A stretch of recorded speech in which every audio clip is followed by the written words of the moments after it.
I was watching the CMA Awards in 1991 or 2, and Vince Gill had won for Song of the Year, a song called When I Call Your Name. And I turned around and looked at my mom, and she was crying. I said, "Mom, what's wrong?" She said, "Lord, I'd give anything in the world to meet that man. He's got the prettiest eyes I've ever seen." And I said, I guess that's when the good Lord put his hand on my shoulder and divine intervention. And I said, well, you know what? I'm going to be on that same TV he's on. I grew up in Georgia, Crow Springs, Georgia. I don't remember my mom ever once saying, "Hey, you know, we're going to have a nice salad for dinner tonight with a light dressing and some grilled chicken." We didn't eat like that. It was, you know, we didn't have water in a bottle. We had water in a glass that came out of a spigot. I'm telling you right now, they ain't a more friendlier community than Ashland, Kentucky.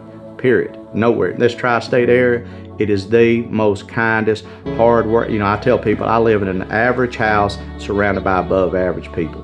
When I walked in over to the dealership, you know, and met Hoyt, and it really feels like home to me. They're not trying to sell you a car, they're trying to sell you the dealership. It's all about the experience. You can go buy a car anywhere. You can go buy a Nissan all over the country. Once you sell the car, you got to follow that up though. Because, you know, it's going to need an oil change, and it's going to need a wash, and it's going to need, you know, some tie rods. It just happens. So it's just as much about the experience of having to go in there and get it, make the oil change as much fun as buying the car. And that's what I felt when I was around there. Over the course of about 3.5 years, you know, things got better and better and better, and I ended up getting a record deal, and I met a fellow by the name of Vince Gill. I said, "Vince, would you come and do a video with me?" And he said, "Man, I'd love to." And right then and there, I remember my mom, you know, saying that she had wanted to meet him. So I sent a limo for my mom in Georgia. 12 o'clock on a Monday afternoon, there was a knock on the door, and my video director, John Lloyd Miller, said, "Hey, Moselle, could you get that door?" My mom walked across that floor, taking those tiny little steps, and she opened up that door, and there he stood. And I said, "I told you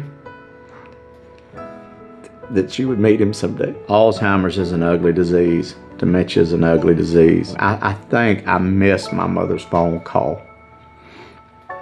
more than anything. Period. Because there were so many of them. The day I had that number disconnected was one of the hardest days of my life. You know, just about killed me.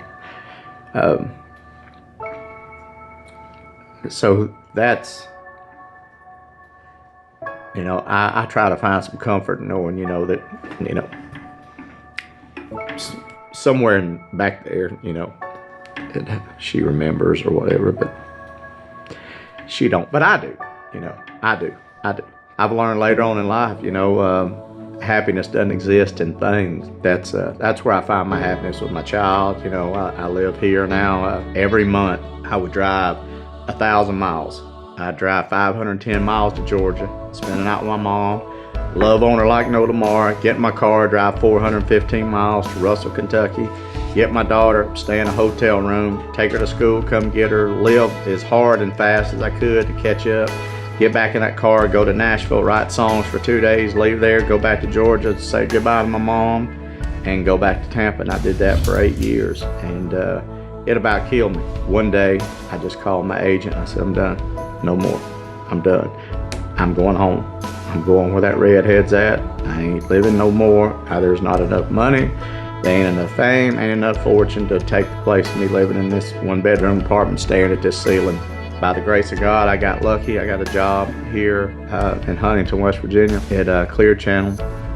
And I literally live a 45-second bike ride from Caitlin. I'll never leave here, ever, period. Till God says, "Hey, we got you a spot reserved, you need to come make them laugh," I ain't got no choice. But until that time comes, I can assure you, you will see me run these roads in this neighborhood.